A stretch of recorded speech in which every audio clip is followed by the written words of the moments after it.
जाओगे, उतरोगे पैमानी में, वो शायर मरना पड़ेगा तुम्हें एक दिन चुल्लू भर पानी।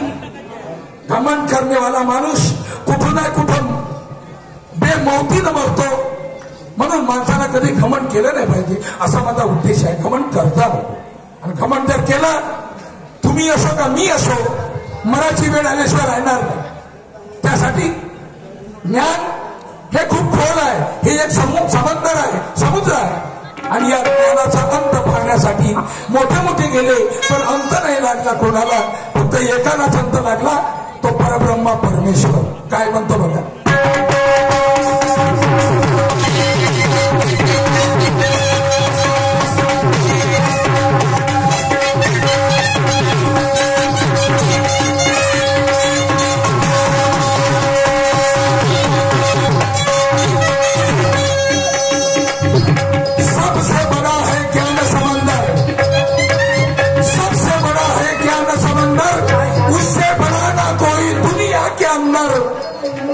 अंत ना पाया किसने होके धुरंधर, अंत पाने वाला बस ये कई सिकंदर।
आणि एका देवाची गोष्ट आहे।